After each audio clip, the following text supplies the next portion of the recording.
Multi speciality হাসপাতাল। মেঘবেলা লাইভে আপনার পছন্দের টিভি চ্যানেলস সম্পূর্ণ বিনামূল্যে, শুধুমাত্র মেঘবেলা ব্রডব্যান্ডের কানেকশনের সঙ্গে। মেঘবেলা ব্রডব্যান্ড, বাংলার ঘরে ঘরে। Shri Aurobindo institution, diagnostic solution and polyclinic.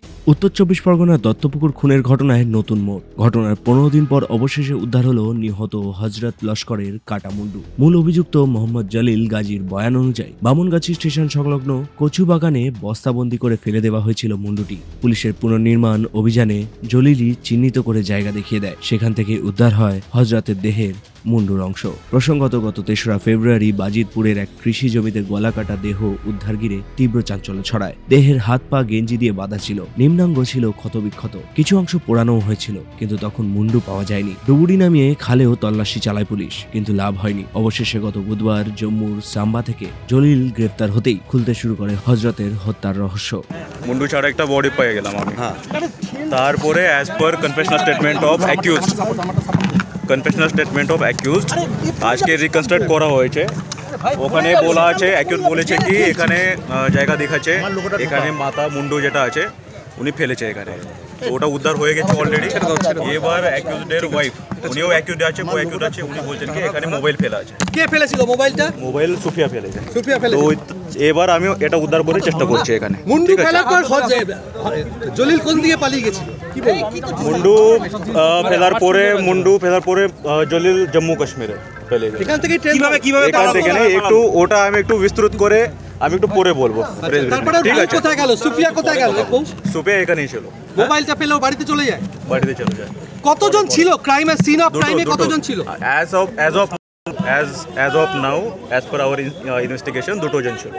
পিওতে কি বললো? কি আগে ছিল? একবার একটু বিস্তৃত করে ডিসক্রাইব করে আমি পরে বলবো। লাস্ট একটাই প্রশ্ন, পুনর্নির্মাণে কিভাবে খুন করেছিল সেটা কি বললো ওরা আপনাদেরকে?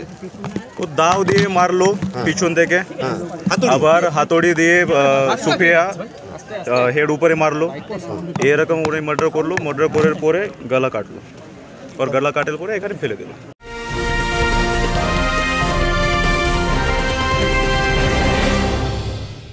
ব্যারাকপুর লালকুটিতে ডায়াগনস্টিক সলিউশন অ্যান্ড পলিক্লিনিকের সাথে শুরু করুন আপনার সর্বোত্তম স্বাস্থ্যের যাত্রা। ইসিজি এবং ইএমজি থেকে শুরু করে অডিওলজিস্ট এবং স্পিচ ল্যাঙ্গুয়েজ প্যাথোলজিস্ট, এনসিভি পর্যন্ত এবং রক্ত পরীক্ষার সুবিধা নিয়ে এসেছে ডায়াগনস্টিক সলিউশন অ্যান্ড পলিক্লিনিক। অত্যাধুনিক সুবিধা, ডায়াগনস্টিক পরিষেবা, অর্থোপেডিক্স এবং সার্জারির বিশেষজ্ঞদের সাথে কনসাল্ট করে এক সঠিক চিকিৎসা পেতে হলে আপনাদের আসতেই হবে ডায়াগনস্টিক সলিউশন অ্যান্ড পলিক্লিনিকে। ঠিকানা 14/3/1 ঘোষপাড়া রোড, ব্যারাকপুর লালকুটি, 10 নম্বর রেলগেটের কাছেই, কলকাতা 7,120,000। ফোন নাম্বার 9101053272 এবং 8100671034। Diagnostic solution and polyclinic. আপনার স্বাস্থ্য আমাদের অঙ্গীকার। প্রথমে জলিল দাবি করেছিল তার স্ত্রীকে যৌন নির্যাতনের চেষ্টা করায় সে হযরতকে খুন করেছে, কিন্তু তদন্তে উঠে আসে আরও চাঞ্চল্যকর তথ্য। অভিযুক্তের স্ত্রী ও হযরতের বিবাহ বহির্ভূত সম্পর্ক ছিল। দক্ষিণ 24 পরগনার লক্ষ্মীকান্তপুরের বাসিন্দা হযরত নিয়মিত জলিলের বামনগাছির বাড়িতে যাতায়াত করত।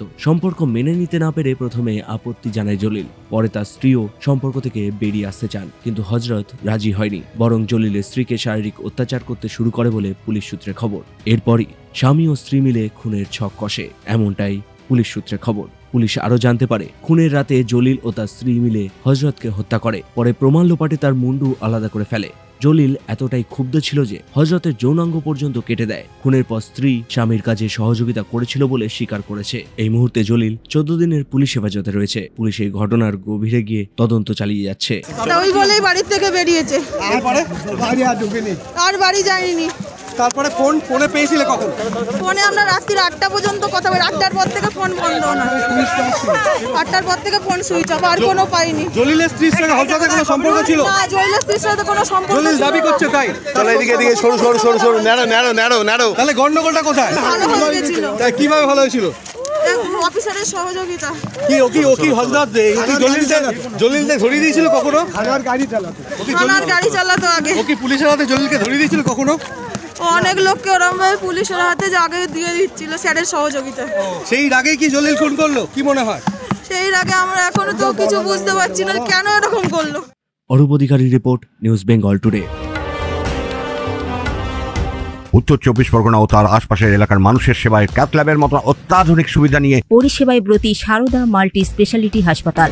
একই ছাদের তলায় মানুষ সাধারণ চিকিৎসা থেকে শুরু করে 24 ঘন্টা cath lab, MRI, CT scan, এনআইসিইউর মতো সুবিধা এবার থেকে পেয়ে যাবেন সারদা মাল্টি স্পেশালিটি হাসপাতালে। প্রয়োজনে যোগাযোগ করুন 033-2592-0730, 2593-0730, 2593-3562 ও 9331275635 নম্বরে। আমাদের ঠিকানা royal park, Kalyani expressway, Barrackpore, Kolkata 7,121,000। Sarada multi speciality হাসপাতাল, পরিষেবাই হোক আমাদের মূল লক্ষ্য।